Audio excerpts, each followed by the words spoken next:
FM News Talk 97.1. On-demand audio.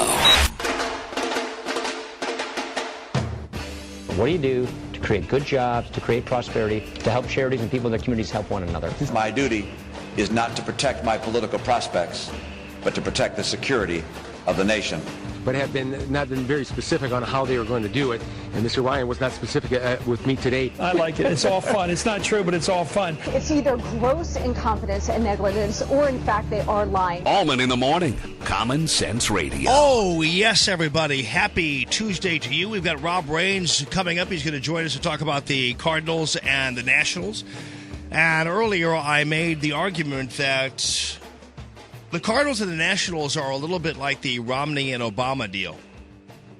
And I say that because we have a situation where you're really at this point where you're kind of separating the men from the boys in politics as well as in baseball. Now, I'm not going to gloat in either arena here. I'm not going to say Romney is a clear winner, and I'm certainly not going to say the Cardinals are clear winners, but you see the difference in skill and experience when it's up against wet behind the ears and inexperience.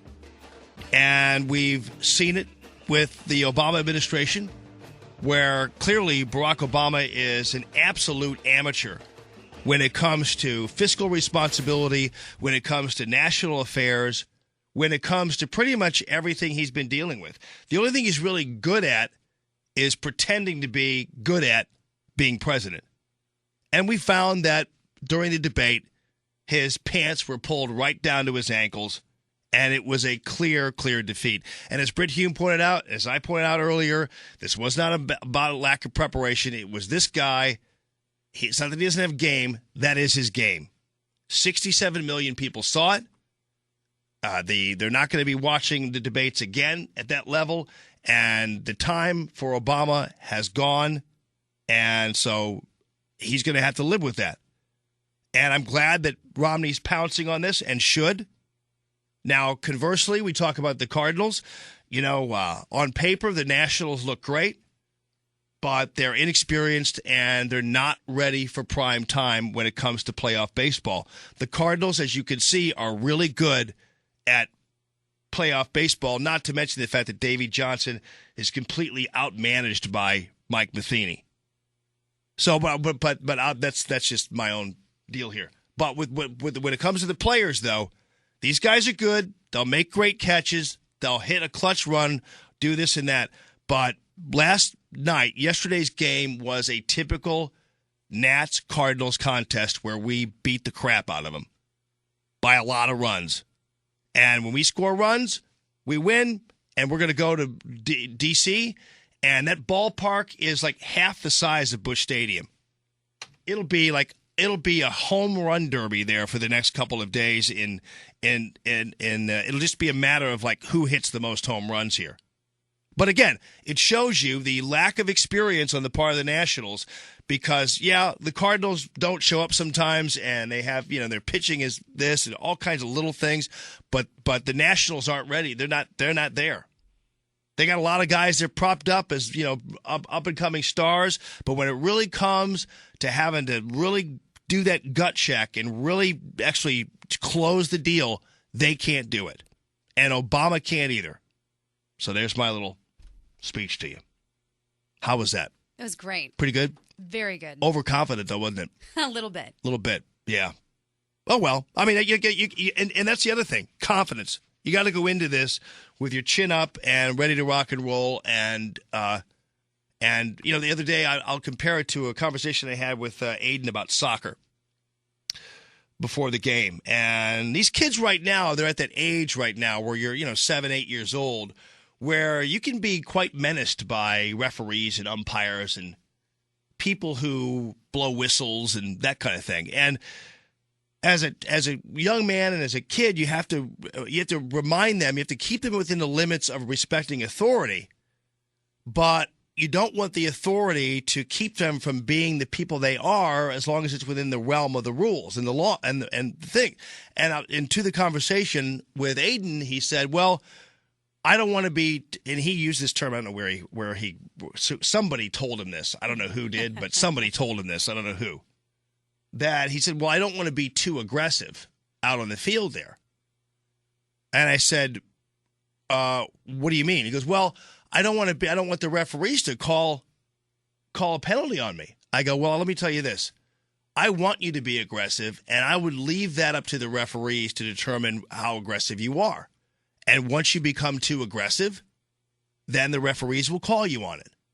But in the meantime, don't try to anticipate what the referees are going to do, because chances are you're going to lay back too much. Now, obviously in soccer, like for instance, when you're screaming from the sidelines at the kids and everything else, I mean, when I'm screaming, I mean supportive. You're not telling them to get him. Like when a guy has the ball, you never tell a young boy to get him.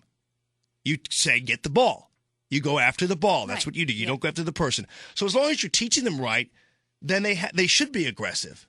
And you don't want to be in life that way either. Always anticipating the possibility somebody's going to flag you on something. As long as you're abiding by the rules and doing the right thing, you want to pursue everything with as much gusto as you possibly can. You got to go as front forward as you possibly can. And then if you go too far, you'll be told you're going too far. Now, again, does it work every time? No. I mean, it doesn't work in traffic. You know, I mean, and I'm not saying that, and I would never tell my son directly, it's better to ask for forgiveness than permission, because, you don't want to operate in that environment either, because then you can become reckless, especially telling young children that. That's definitely not the way to talk to them. But you also have to remind them that, there's an authority out there, but, as we saw like in the Friday night game, where there were too many friggin' umpires on the field. Well, what do? They busy themselves with bothering people. And they call infield fly rules when you don't really have to. It's the same way with government. It's the same way with a lot of things. When people have too much to do, they do it. That's the problem. And it's the same way with government. It's the same way with people we elect to Washington, D.C. We elect them. We always elect them, and they're going to go up to D.C. and accomplish something. We don't want you to accomplish anything except for the diminishment of the size of government.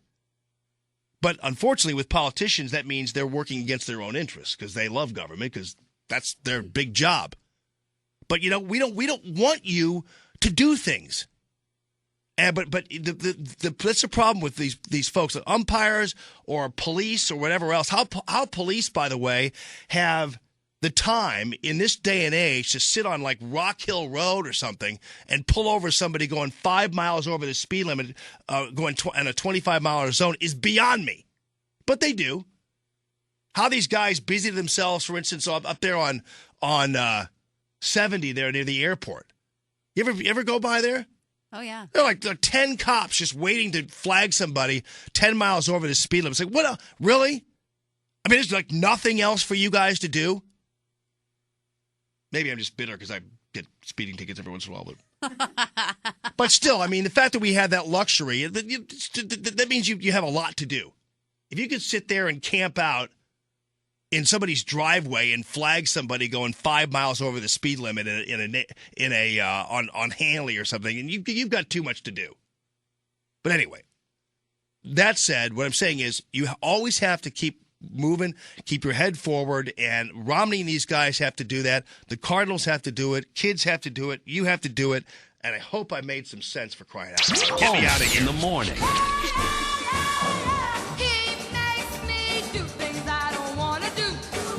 Oh, you should see Paul Ryan. I was so proud of him. I love this. Bob, hang on the line here.